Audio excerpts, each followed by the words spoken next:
Things are getting real on the Chi, and after episode 8, it feels like the calm before a storm. Relationships are cracking, secrets are slipping out, and power players are about to clash.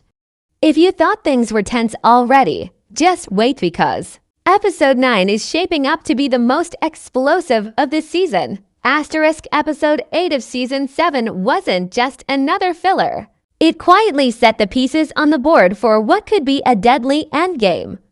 Let's go back over the episode, moment by moment, to see exactly what's been building up. Let's start with Emmett and Keisha. Their relationship continues to struggle. As the pressure builds around them, Keisha is trying hard to focus on her new job and being a good mom, but she's clearly tired. Emmett, on the other hand, is still caught between trying to protect his family and staying tied to Douda's dangerous world. That tension came to a head in episode 8 when Keisha made it clear she's had enough of the lies and secrets. One of the most telling moments was when she questioned Emmett about his loyalty, not just to her, but to their whole future. It's like she's seeing the same pattern repeat, and you can tell she's at her breaking point. Next, we have Douda. And let's be honest, he's becoming more reckless with every episode. After trying to keep control of everything through fear and intimidation, episode 8 showed that his grip on power might be slipping. He's facing pressure from all sides, especially from Victor, who's trying to clean up the political mess left behind. But it's not just the politicians Douda has to worry about. Inside his own circle, trust is fading. There were subtle signs that even his closest allies are questioning how far they're willing to follow him. And when a man like Douda senses betrayal, things usually get violent fast. Victor's story is another one that took a big step forward in this episode.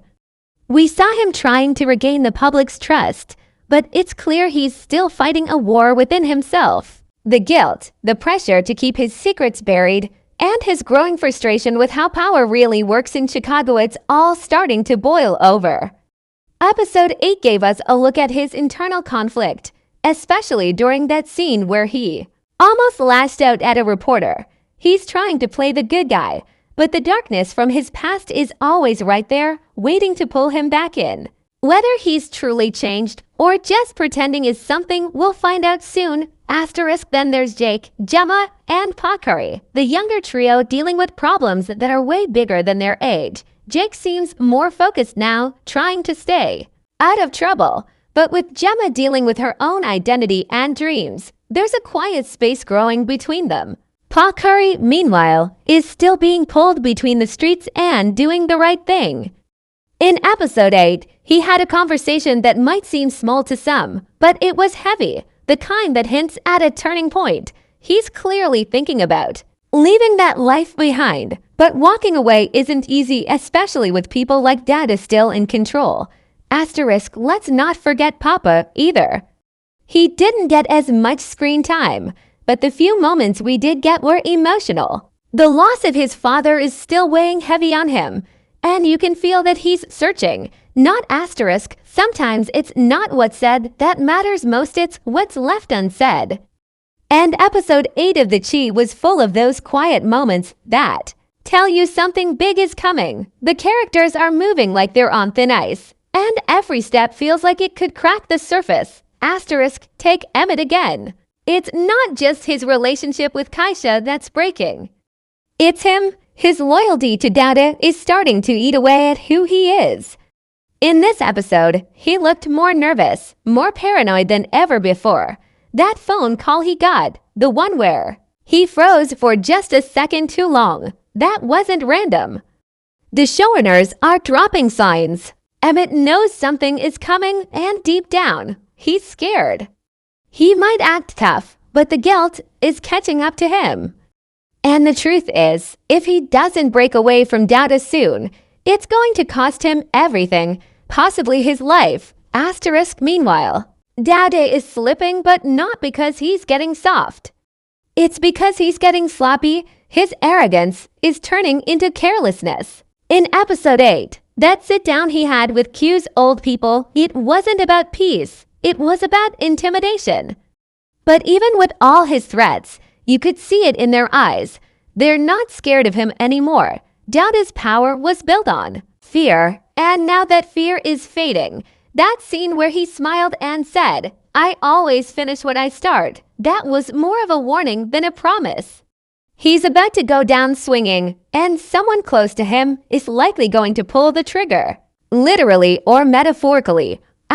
Let's go back to Victor. One scene that stood out was when he was alone, looking at the old campaign flyers. The lighting was dim, the room quiet, but the tension was loud. That moment said everything. He's haunted. Not just by what happened with Tierra or the campaign, but by what he did to protect his brother. And the streets don't forget. Now, he's facing the truth. Cleaning up his image won't wash away the blood. That phone call from the reporter asking if he wanted to comment, that wasn't just a journalist doing her job. That was a warning. The past is knocking, and it's coming with receipts. Vicari's scene deserves more attention to. That quiet talk with Papa near the corner store, that wasn't just two kids catching up. Vicari's body language, his eyes shifting, his hand fidgeting. It's like he was carrying something heavier than just stress. Maybe it's guilt. Maybe it's fear. Maybe both. He's got 1 foot in and 1 foot out of the game. And the line he's walking is razor sharp. If he makes the wrong move, he won't just hurt himself. He might bring down everyone around him. He's the wild card, and episode 8 planted the idea that Paul Curry might be the key to Douda's downfall, or his next soldier. Then there's Jemma. She's pulling away emotionally, and it's not because she doesn't care. It's because she's tired. The world's pulling her in different directions. Her activism, her music, her complicated relationship with Jake. She's trying to find her own voice. But in this episode, it was clear she's scared of losing herself. The scene where she sat on her bed scrolling through old pictures, silent tears in her eyes, wasn't just about nostalgia. It was grief. Not for someone else, for who she used to be before everything got messy. And let's not skip over Papa. Even in silence, he's screaming inside. The way he hesitated before speaking at the youth center, the look on his face when he saw his father's picture on the wall, that was deep. He's not just mourning a person. He's mourning his faith, his foundation, his sense of peace.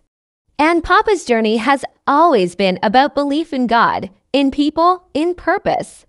Episode 8 hinted that he's close to breaking, and when people, like Papa, break, they don't explode. They implode, quietly, slowly, tragically.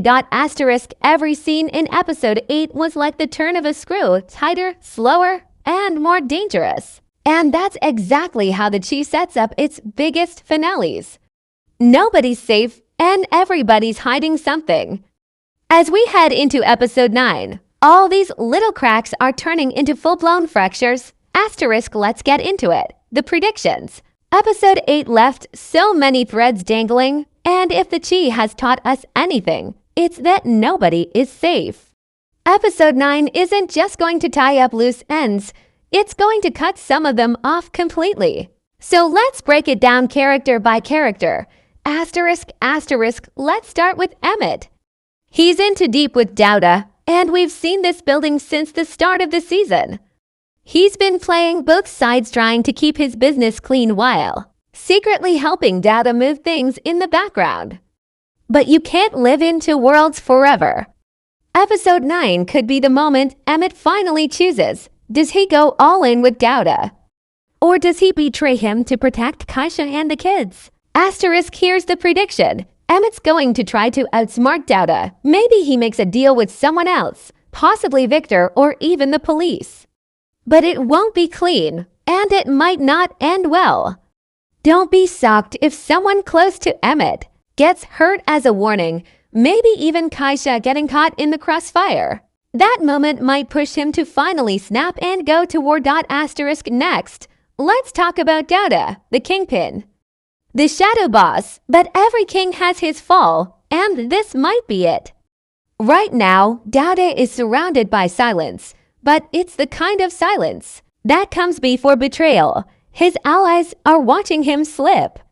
They're whispering behind his back. Episode 9 could be when the hit comes, not just a literal one, but a coordinated move to take him down. Asterisk prediction. Someone close to him turns. It could be Rob, who's been quiet lately.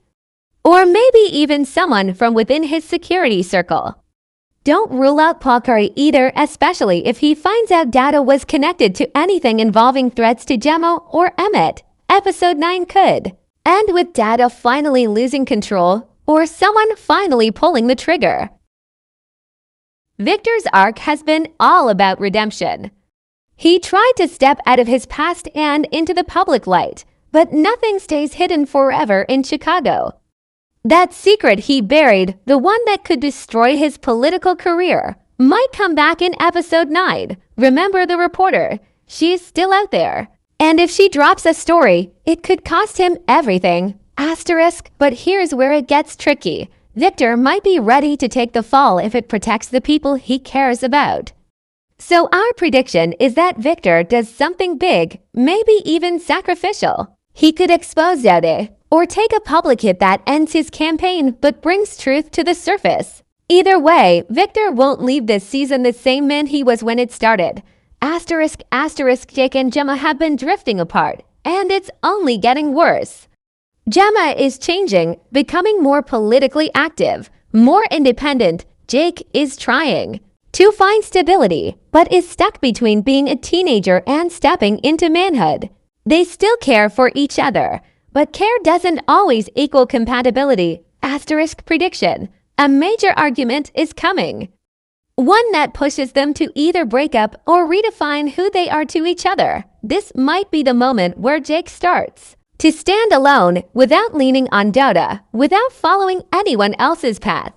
His growth might be one of the few hopeful arcs in episode 9. He could step up, not as a sidekick, but as his own man. Asterisk. Now let's talk about the wild card. Paul Curry. He's one of the most unpredictable characters in the Chi, and that's what makes him dangerous. But it's also what makes him valuable. In episode 8, he seemed quieter, more thoughtful.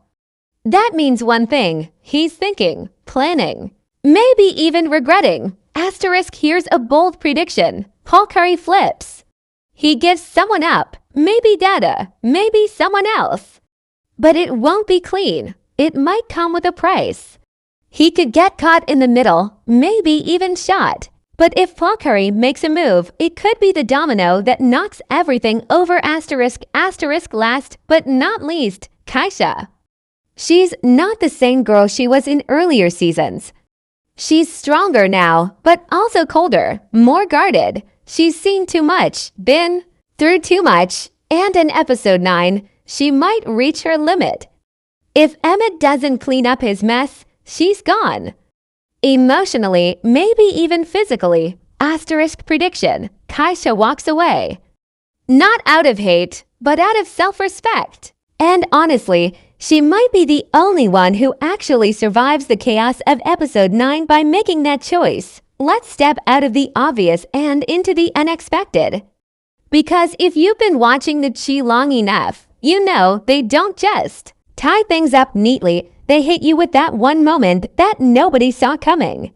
And episode 9, yeah, it's got that energy. Asterisk, so here are a few wildcard theories, the kind that might sound crazy now, but make perfect sense when the credits roll. Asterisk, we've all been watching Douda like he's got a target on his back. But what if that's the setup and someone else takes the fall? What if Keisha gets caught in the crossfire? Or what if Paul Curry, after trying to do the right thing, pays the ultimate price? This show has never shied away from loss, and it's due for another major one.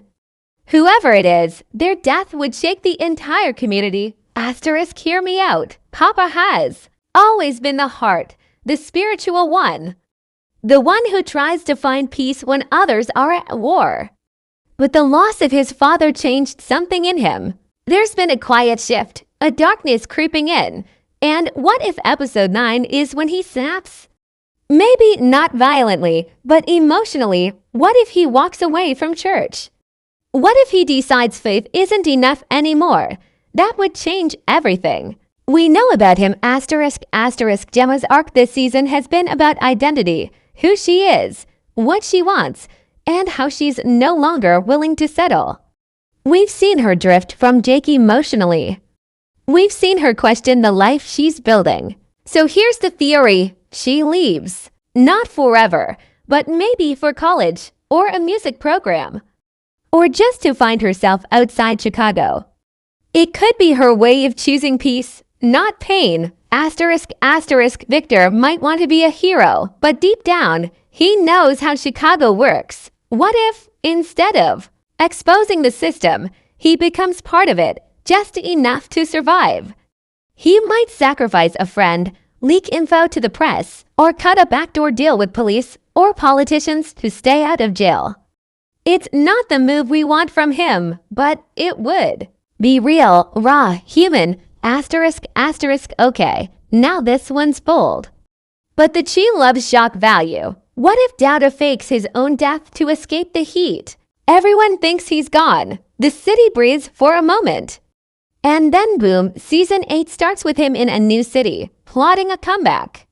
It would be classic Douda, always one step ahead. Asterisk. At this point, we know one thing for sure. The Chi doesn't end quietly. Season 7 episode 9 is the finale for a reason. It's going to close some chapters, but it's also going to leave us with questions that carry into season 8. Who's still standing? Who's broken? Who's changed for good?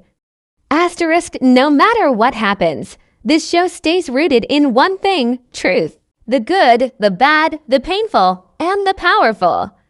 It's about community, survival, and choices. And episode 9 is going to test everyone's choices. Asterisk asterisk. So now it's your turn. What do you think is about to go down in episode 9? Who do you think's walking away ... and who's not?